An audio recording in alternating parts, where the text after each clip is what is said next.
topic that I chose to focus on were common issues associated with poor hygiene in dentistry. My name is Chelsea Ebert again, mentor Dr. Vernon, of course.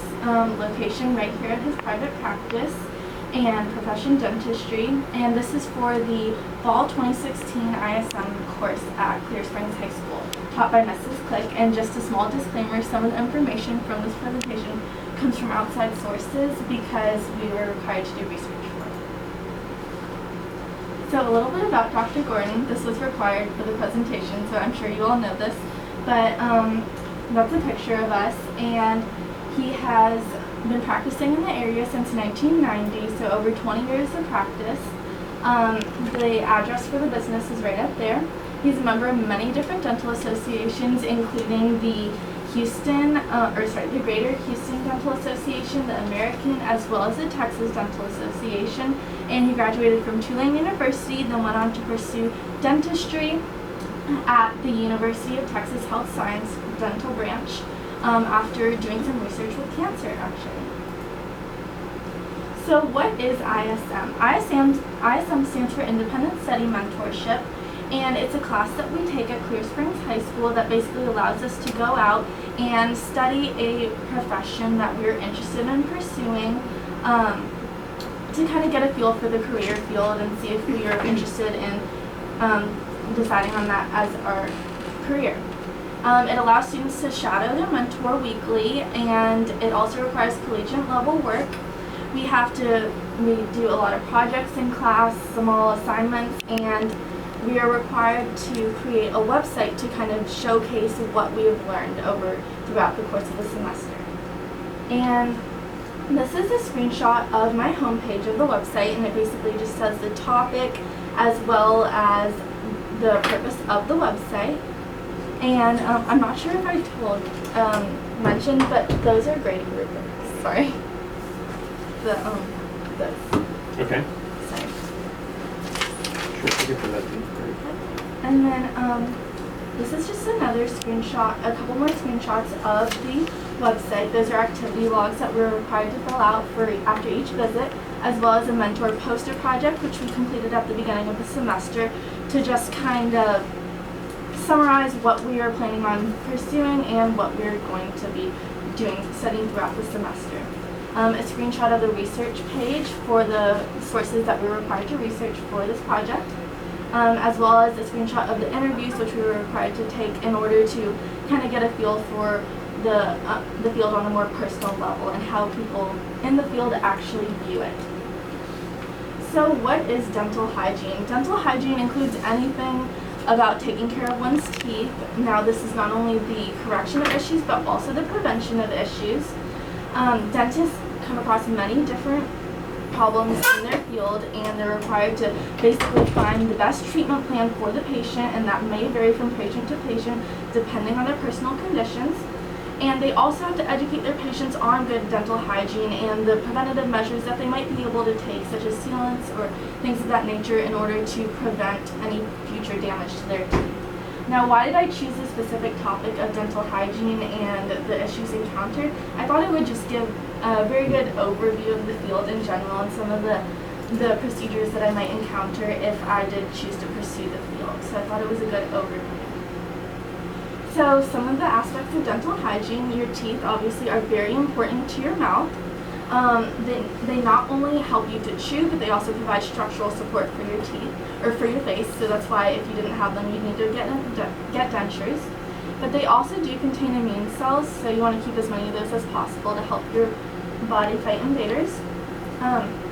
It's important to visit the dentist for regular cleanings at least once or twice a year, as well as to brush twice a day and floss daily. And something I read I thought was interesting, that it's best to brush at a 45-degree angle to the gum line. I'm not sure if that's true, but and then sealants. Sealants. I learned a lot about those, and I learned that they're becoming a lot more popular with the younger generations, and because of that, the patients are not seeing as many cavities and as many issues with their teeth or complications, so that's a good thing. So some of the possible issues that can be encountered, there's cavities, which are basically a decaying tooth, abscess teeth, where it's a little more serious and the infection actually travels up the root.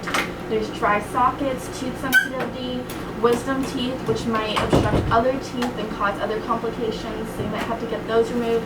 There's also sensitive teeth as well as gum disease, and gum disease is very rare, but it's also very severe. It can be caused by multiple things. It's not curable, but it can be slowed. And I learned that it's more common among people with diabetes just because they do have like a higher risk of infections and diseases in general. And it can affect a lot of things, even like babies, newborn babies, if the pregnant mother has it, or it can even affect heart diseases to worsen them if someone has a heart disease. One of the dental procedures that I researched was root canals, and they're performed by dentists or endodontists who specialize in them. And they're basically an attempt to save a tooth that's become really badly infected up to the root. So in order to save that tooth, they can be caused by many different things, such as cracked teeth, a really bad cavity, or even too much dental treatment to the area can kind of irritate that and eventually cause an infection. The procedure is that a local anesthetic is applied to the area, and then the dentist uses a cover to isolate the area, and this is not only to prevent any instruments from falling into the patient's mouth, but it's also to just create a clean workspace for them to be able to work with. Then they file out the damaged tooth pulp, clean the cavity with a disinfectant, and then go in and fill the roots and the tooth socket, and then seal it. Another dental procedure, a couple other dental procedures that I researched, there were dentures and bridges. So dentures, there's two types, partial or full, and they're actually held in place by an attraction between the saliva and the gum, which I thought was interesting. And bridges, there's two types of bridges, and a bridge is basically to replace one tooth by attaching to two other teeth beside it. There's removable and fixed. Fixed are generally more stable and they're obviously more permanent, but the downfall is that you do have to file down two good teeth on either side of the missing tooth. So you basically lose two to gain one. But the partial ones aren't as stable and they require more maintenance, and they're not like a real tooth, I guess. They're less like a real tooth. Another dental procedure that I researched was implants, and these are a much more serious procedure because they can require several visits. And the reason for this, over the course of several months, the reason for this is because the bone does have to form back around the implant after it's placed in before that attachment can be placed on it, whether that's a denture, crowns, or bridges. But patients do say that it feels more natural. It is a lot more stable because it's in that jawbone, but it is a bit more serious of a procedure. Another form of dental care that is becoming more prominent, I guess, in today's society are those that deal with aesthetics. So there's veneers, which are basically a really thin 2 to 3 millimeter layer on the top of the tooth, and they can correct any discolorations, any cracked teeth, or even misshapen teeth. And they basically just make your smile look pretty. There's also braces and Invisalign for any teeth that didn't come in straight, and to basically help you get that desired smile. This is a picture of a brochure that we completed in class based on a survey we took, and I believe I got about 54 responses. And the 3 hypotheses I made at the beginning were that those with sealants will have fewer dental issues, males would have more dental issues than females, and that the older you get, the more dental issues you would have. And I did find those to be correct according to the responses, except the male-female one there wasn't a strong correlation, but the females had a slight lead. And I did find that those with sealants did have a lot fewer issues, and those who answered and said that they did have sealants were basically the ones who were in the lower age groups. So I guess it's becoming more popular with the younger people. These are a couple slides on artifacts. So we were required to collect 10 artifacts from our mentorship site. That's an image of a root canal that Dr. Reyes performed after it was completed, so you can see it right there.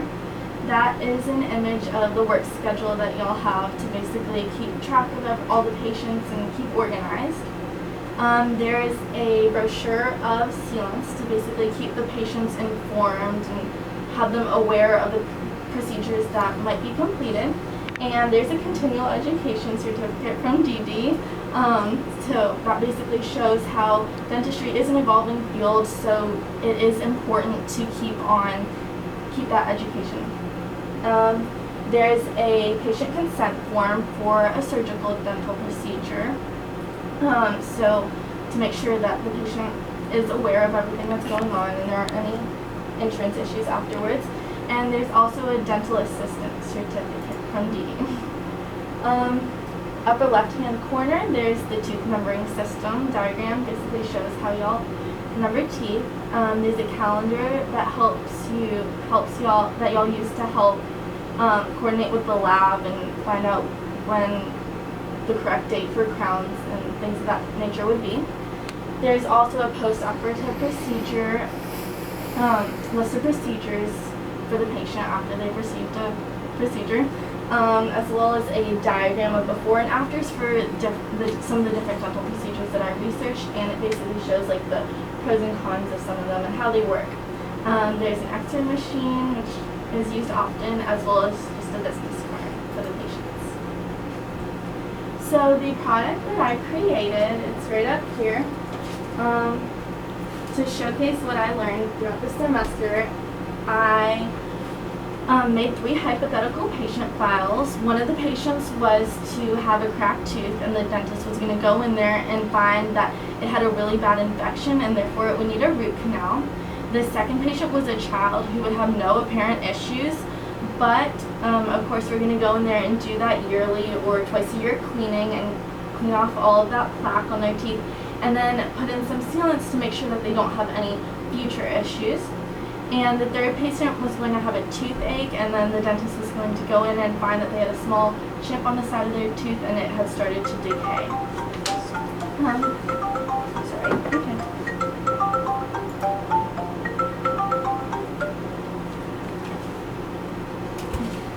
Are you sure you don't need to? No. That's fine. This is the image of the first one of the patients. It's the child.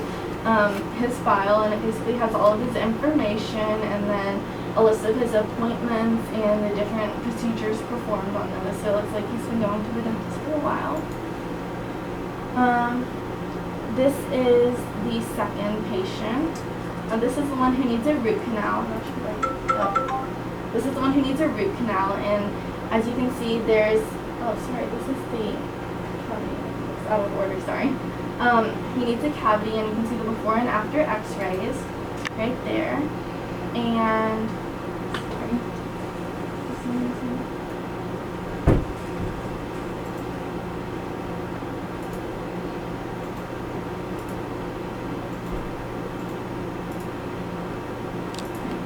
then there's also an image of the one who needs a root canal for some reason.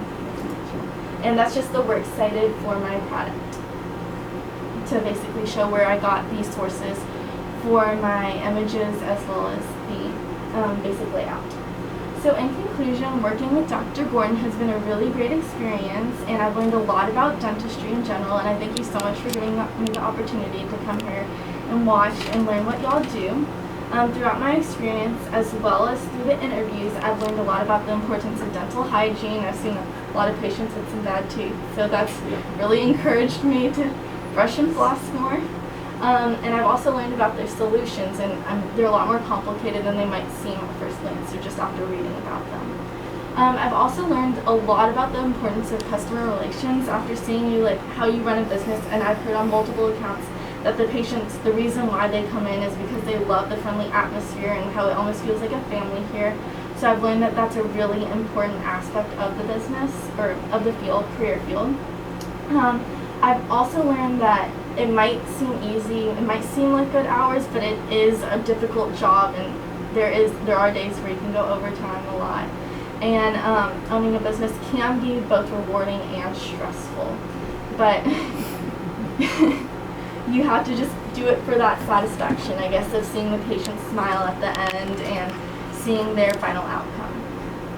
I've also learned a lot about like the field in general and about how it is a stable field because people will always have teeth and they'll always need dentists, but it also is evolving in the way that there are new technologies coming out and there are other businesses coming up, bigger corporations, I guess, kind of taking over the field in a way.